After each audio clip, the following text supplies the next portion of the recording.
तो hello friends, आप सभी का स्वागत है फिर से हमारे इस नए यूट्यूब चैनल पर। तो दोस्तों आज मैं आपको बीए पार्ट 2 का जो हिस्ट्री ऑनर्स है उसका पेपर 3 का subjective and objective full question revision कराने वाले हैं। तो आप लोग वीडियो को एंड तक जरूर देखिएगा, ठीक है। ये आपके जो एग्जाम में सेकेंड जो पार्ट है, पार्ट 2 है, उसमें ज़्यादातर क्वेश्चंस आपको 1200 ईस्वी से 1526 ईस्वी के बीच अधिकतर रहता है, ठीक है।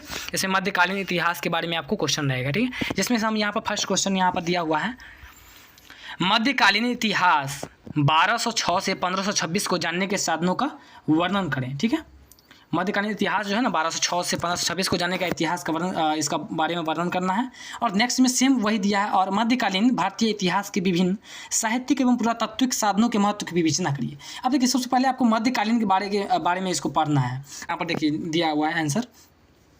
प्राचीन भारत का इतिहास जानने के लिए हमें अधिकतर उस काल के सिक्के, स्मारक और अन्य ऐतिहासिक ग्रंथ एवं विदेशी यात्राओं के यात्रा विवरण का आश्रय लेना पड़ता है, ठीक है। यानी देखिए कभी भी अगर आपको कोई इतिहास अगर जानना होगा तो सबसे पहले आप उसके यहाँ का सबसे पहले उस समय के सिक्का को या फिर कोई स्मारक है या फिर अन्य ऐतिहासिक ग्रंथ, यानी जो ग्रंथ है उसके हिसाब से आपको पुराने इतिहास के बारे में पता चलता है, ठीक है। या फिर उसका जो पुराना स्मारक होगा या फिर विदेशी यात्री जो, जैसे मैं आपको मालूम होगा मेगास्थनीज, उन सभी ने इंडिका नाम की कुछ रचना की है ग्रंथ की, जिसमें उन्होंने अपने इतिहास के कालक्रम में जितना भी हुआ उन सभी के बारे में उसमें रचित किया है, लिखा है, ठीक है। तो इसमें आगे हम यहाँ आगे दिया है, भारतीयों को इस लोक की कम चिंता थी, उनका अधिकांश समय परलौकिक विषयों के चिंतन में व्यतीत होता था। अल बिरूनी ने, यानी अल बिरूनी कहाँ का रहने वाला था, ये अरब का थे, ठीक है ना। अल बिरूनी ने लिखा है कि भारतीय घटनाओं के ऐतिहासिक क्रम के प्रति उदासीन है। भारतीय घटनाओं के ऐतिहासिक क्रम के प्रति उदासीन है, यानी भारतीय लोग जो है सो अपने इतिहास पर ज़्यादा ध्यान नहीं देते हैं। और ये जितने भी ज़्यादातर इतिहास है वो सभी विदेशियों ने लिखा है, ठीक है। तिथि के क्रम के संबंध में भी लापरवाह है, यानी इसमें कहा गया है कि अल-बिरूनी ने कहा है कि भारतीय लोग जो है तिथि पर भी उतना फोकस नहीं किए हैं, उसमें भी वो लापरवाह है। उसको मालूम नहीं है कि किस ईस्वी में कौन से जन्म हुआ, किसका मृत्यु, ये इसका पूरा फुल ज्ञान नहीं है, ठीक है। फिर नेक्स्ट हम आगे बढ़ते हैं। जब जब उनसे ऐसी बात, यानी भारतीय से जब जब ऐसी कोई बात पूछी जाती है तो जिनका वे उत्तर नहीं दे पाते हैं, तब तक वे कहानियाँ करने लगते हैं, ठीक है। जो ऐसा हुआ था पिछले समय ये वो, ठीक है। प्राचीन काल की अपेक्षा मध्य युग में भारतीयों का ध्यान इस लोक की ओर आकर्षित हुआ। उन्होंने अनुभव किया कि आगामी पीढ़ियों के लिए वे इस अनुभव को संचित करें, जिसके द्वारा भविष्य में वे लाभ उठा सकें। इस कारण से इस युग में अनेक ऐतिहासिक ग्रंथ लिखे गए। इन ग्रंथों में राजनीतिक इतिहास की प्रधानता है। राजनीतिक ग्रंथों में ही सांस्कृतिक तत्वों का कुछ उल्लेख मिलता है। तो यहाँ पर बताया गया है कि देखिए पहले जो भारतीय इतिहास जितने भी हुए उस सभी का ग्रंथ में रचना नहीं किया गया था। और अब जो मध्यकालीन जो इतिहास जो 1200 ईस्वी से 1500 ईस्वी के कुछ जो सेशन है, या 1200 से 1500 ईस्वी, इस बीच के ज़्यादातर इतिहास जो है सो ग्रंथ में लिखे गए हैं, ठीक है। तो इसके बारे में बता रहे हैं कि पहले वो लोग नहीं लिखते थे और मध्यकालीन युग के बारे में उन्होंने कुछ कुछ ग्रंथ में लिखे हैं, ठीक है। आगे बताया गया है, भारत में मुस्लिम शासन को 1200 से 1700 ईस्वी के मध्यकालीन भारत नाम से जाना जाता है, ठीक है। अगर आपको कोई पूछेगा भारत में मुस्लिम शासन कब के समय, किस समय को कहा जाता है, तो 1200 ईस्वी से 1700 ईस्वी के मध्य का, ठीक है। ऐतिहासिक अभिलेख, यात्रा विवरण, सुल्तानों की आत्मकथाएं मुस्लिम इतिहासकारों द्वारा प्रचलन में आई प्रमुख सूचना स्रोतों के निम्नलिखित भागों में विभाजित किया जा सकता है। यानी जितने भी जो पुराने इतिहास वो सभी मुस्लिमों द्वारा लिखा गया है, ठीक है। मुस्लिम इतिहासकार या फिर यात्रा विवरण जो किए थे, जैसे मेगास्थनीज था और भी बहुत सारे, अल-बिरूनी, ये सभी क्या थे, यात्री थे। वो सब इंडिया आए थे घूमने और उसके समय इन्होंने जो भारत में जो इसकी व्यवस्था थी उस सभी के बारे में उन्होंने उसमें वर्णन किया है, ठीक है। फिर आगे बताया है, जो ऐतिहासिक ग्रंथ में मध्य युग 1200 ईस्वी से 1526 में अनेक ऐतिहासिक ग्रंथों की रचना हुई, जिनके द्वारा हम राजनीतिक दशा के साथ साथ सांस्कृतिक एवं सामाजिक दशा का भी ज्ञान प्राप्त होता है, ठीक है। तो सबसे पहले यहाँ पर ताजुल मासरी के बारे में बताया। ताजुल मासरी जो है इस ग्रंथ को हसन निजामी ने 1205 ईस्वी में लिखना आरंभ किया था, ठीक है। ताजुल मासरी नाम का जो ग्रंथ था उसको हसन निजामी ने लिखा था। कब लिखा था, 1205 ईस्वी में, इसको याद रखिएगा। इसमें 1192 से 1228 तक की घटनाओं का जिक्र है। इसमें 1192 से 1228 तक की घटनाओं का जिक्र है। सल्तनत कालीन इतिहास को जानने का यह एक अच्छा स्रोत है, यानी जब सल्तनत काल जो था उस समय के जानने के इतिहास के बारे में ये जो ताजुल मासरी नामक ग्रंथ जो इसको पढ़ने में आपको काफ़ी अच्छा फ़ायदा मिलेगा इतिहास पढ़ने में, ठीक है। यह मुस्लिम सत्ता के स्थायी होने का काल था, ठीक है। उस समय मुस्लिम नया नया आया ही था, ठीक है, आपको मालूम। नेक्स्ट हम आगे बढ़ते हैं। दूसरा नंबर है तबकाते नासरी। तबकाते नासरी मिनहाज उस सिराज का यह ग्रंथ 1259 का इतिहास बताती है। कब का, 1259 का, ठीक ना, यहाँ पर दिया हुआ है। मिनहाज ने दास वंश मोहम्मद गौरी में होने वाली गतिविधियों के आंखों देखा हाल का वर्णन किया है। मौलिक स्रोत के रूप में यह पुस्तक महत्वपूर्ण है। ठीक है, तबकात नासरी पढ़ने से आपको मोहम्मद गौरी के बारे में पूरी डिटेल में आपको मालूम चलेगा, क्योंकि तबकात नासरी जो लिखा है मिनहाज उस सिराज ने, उसके बारे में उन्होंने आंखों देखा वर्णन किया है। ठीक है, यहाँ पर बताया आंखों देखा हाल का वर्णन किया है, जिसके बारे में उसको पढ़ना, यानी जो लोग इतिहास पढ़ते हैं उसको जरूरी है। ठीक है, नेक्स्ट 36 नंबर पर है तारीख़ फिरोजशाही। इसके लेखक है जियाउद्दीन बर्नी। तारीख़ फिरोजशाही के लेखक कौन है? जियाउद्दीन बर्नी। इसको भी याद ऑब्जेक्टिव में आपको पूछ सकता है। ठीक है, तारीख़ फिरोजशाही के लेखक कौन है? जियाउद्दीन बर्नी। इन्होंने 1359 ईस्वी में मानी तारीख़ फिरोजशाही को लिख करके पूरा किया था। ठीक है ना, इसको पूरा किया था।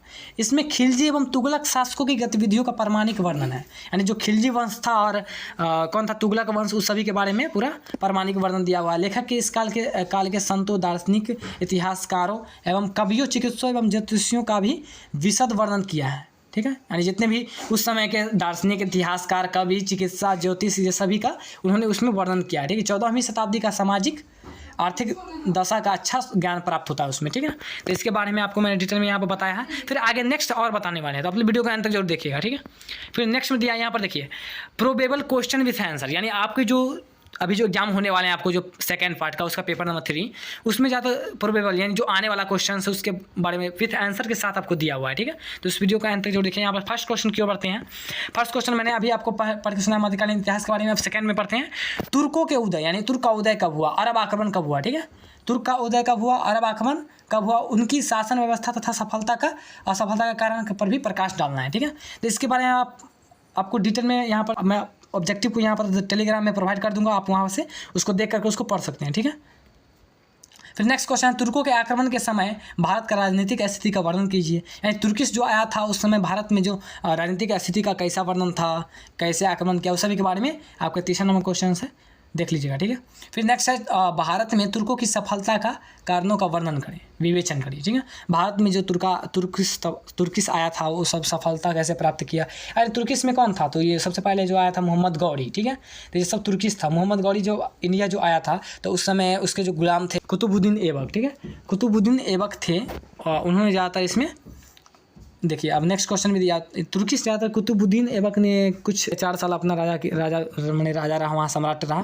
फिर उसके बाद उसके गुलाम जो इल्तुतमिश थे वो रहा, उसके बाद रजिया सुल्तान रहे, उसके बाद बलबन आया। ऐसे करते करते उस सभी के बारे में बताया कि तुर्किश जो कैसे सफलता इंडिया में प्राप्त किया, उस सभी के बारे में आपको विवेचन करना है। यहाँ पर 4था नंबर क्वेश्चन होगा, इसमें PDF में आपको प्रोवाइड कर दिया जाएगा। ठीक है, नेक्स्ट है 5वां नंबर क्वेश्चन है कुतुबुद्दीन ऐबक के जीवन, चरित्र एवं उपलब्धियों का संक्षेप में वर्णन कीजिए। अब कुतुबुद्दीन ऐबक का जीवन कैसा था? वो सबसे पहले तो मोहम्मद गौरी का गुलाम था, वो राजा बना, फिर राजा बना तो क्या सम्राट बना, उसके बाद सम्राट के बाद आगे जो अपना कुछ जैसे कुतुब मीनार बनवाया, 2.5 दिन का झोपड़ा बनवाया। ठीक है, उस सभी के बारे में उपलब्धियों चरित्र और जो मृत्यु हुआ था उसका, जो घोड़ा दौर में घोड़ा ने खान दिया जिस कारण उसकी मृत्यु हो गई। ठीक है, तो इसके बारे में आपको डिटेल में पढ़ना है सभी को, ये मेन क्वेश्चन है। ठीक है, इसको याद रखिएगा।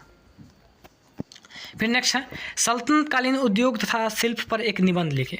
अब सल्तनत काल में जो उद्योग था, ठीक है, सल्तनत काल में जो उद्योग धंधा सब था उस सभी के बारे में बताना है कि उस समय कौन से उद्योग होते थे, कौन से कारखाना स्थापित हुए। ठीक है, उस सभी के बारे में। फिर नेक्स्ट है एक शासक और विजेता के रूप में इल्तुतमिश के कार्यों की समीक्षा करें।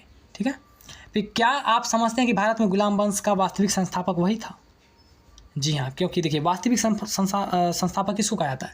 जो कि पूरी तरीके से वहाँ अच्छा से राज किया, क्योंकि इल्तुतमिश ने लगभग 19 साल तक राज किया था। ठीक है, और इससे पहले कुतुबुद्दीन ऐबक ने मात्र 4 साल ही अपना राज किया था, जिस कारण वो उतना कार्य नहीं कर पाया था, इस कारण उसे वास्तविक संस्थापक नहीं कहा गया। तो इसलिए इल्तुतमिश को वास्तविक संस्थापक कहा गया था। वो सही है कि नहीं है उसके बारे में पूरा विवेचन दिया हुआ है, आप वहाँ से देख लीजिए।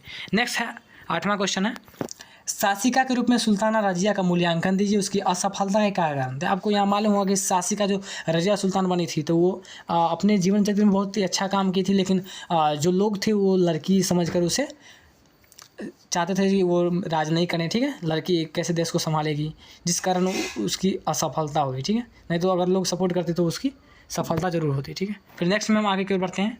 बलबन की जीवनी तथा उपलब्धियों का वर्णन करें, इसके बारे में आपको डिटेल दिया हुआ है, आप आगे देख लीजिएगा। ठीक है, अलाउद्दीन खिलजी के प्रशासनिक सुधारों की मुख्य विशेषताओं का उल्लेख करें। अलाउद्दीन खिलजी ने अलाई मीनार का निर्माण करवाया था, आपको मालूम होगा। ठीक है, उन्हें क्यों करवाया था? क्योंकि देखा था बगल में कुतुब मीनार था, इस कारण उन्होंने अपना एक पहचान बनाने के लिए अलाई मीनार का निर्माण करवाया। ठीक है, अलाउद्दीन के चरित्र एवं उसके कार्यों का मूल्यांकन दीजिए, सभी के बारे में आपको डिटेल में बता दिया है। नेक्स्ट आगे, अलाउद्दीन खिलजी की भू राजस्व व्यवस्था का आर्थिक सुधारों का वर्णन कीजिए। अब अगला है, फिरोज शाह तुगलक की प्रशासकीय एवं धार्मिक नीति का वर्णन करें। फिर मंगोल संकट पर एक निबंध लिखना है। यानी जो इनमें बेस्ट है ना, इसी सब में से पूछा जाएगा, ठीक है। तो आप लोग ज़्यादातर आप क्वेश्चंस को याद रखिएगा, ठीक है। उसको पढ़े, कहानी को पढ़िएगा, अपने आप आपको पूरा अच्छा से समझ में आ जाएगा, ठीक है।